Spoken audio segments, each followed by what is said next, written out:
Walkout कर सकते हैं? मैं तो कहता हूँ भैया करके दिखाते हैं, एक बार चुनाव का बहिष्कार ये लोग करके दिखाते हैं अगर हिम्मत हो। भाई ये तो वो राजनीतिक दल है जिनमें अकेले चुनाव लड़ने तक की हिम्मत नहीं है, बहिष्कार तो क्या करेंगे। राष्ट्रीय जनता दल, बिहार की पुरानी पार्टी जो 15 साल तक सत्ता में रही, आज हिम्मत नहीं है इन लोग की अकेले चुनाव लड़ने की।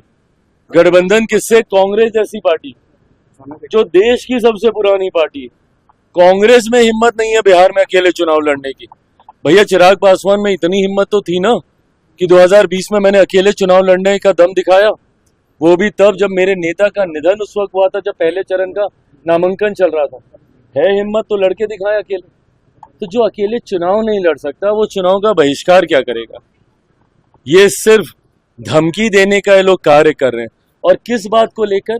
आदत हो गई है विपक्ष की डराने की, लोगों को डरा कर वोट हासिल करने की।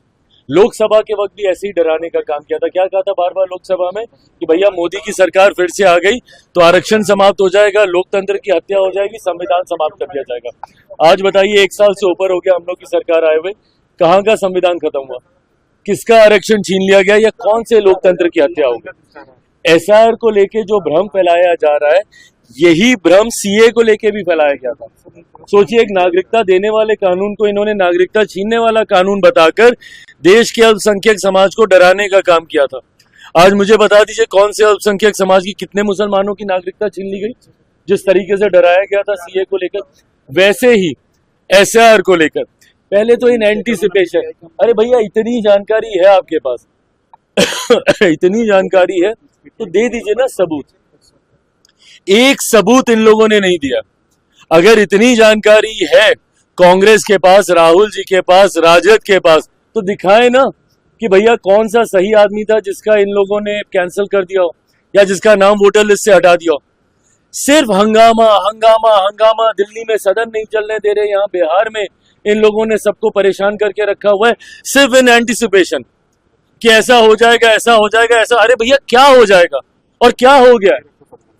ये सरकार की भी जिम्मेदारी है, हम राजनीतिक दलों की भी जिम्मेदारी है, और चुनाव आयोग जो कि एक संवैधानिक संस्था है उसकी भी जिम्मेदारी है। और अपनी जिम्मेदारी को हर कोई निभाएगा और इस बात को सुनिश्चित करेगा कि किसी भी नागरिक का के साथ कोई अन्याय नहीं हो।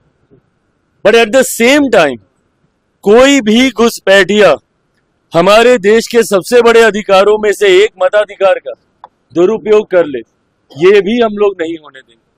आज की तारीख में कौन कंप्लेंट करता था? भैया यही लोग जाते थे ना। क्यों जाते थे चुनाव आयोग के दरवाजे पे?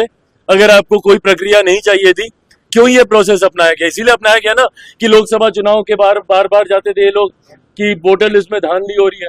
महाराष्ट्र का तो अभी तक हम लोग को सुनाते हैं, दिल्ली में सुनाते हैं कि वोटर लिस्ट में डुप्लीकेसी हो गई, नाम जोड़ दिए गए, नाम घटा दिए गए।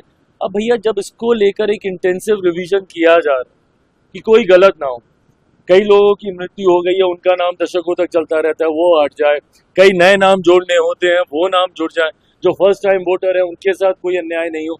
जब इस प्रक्रिया का पालन किया जाता है तो भी आपको शिकायत, नहीं किया जाए तो आप चुनाव आयोग का दरवाजा खटखटाते, आप नहीं थकते, तो चिट भी आपकी, पट भी आपकी, नहीं चलेगा।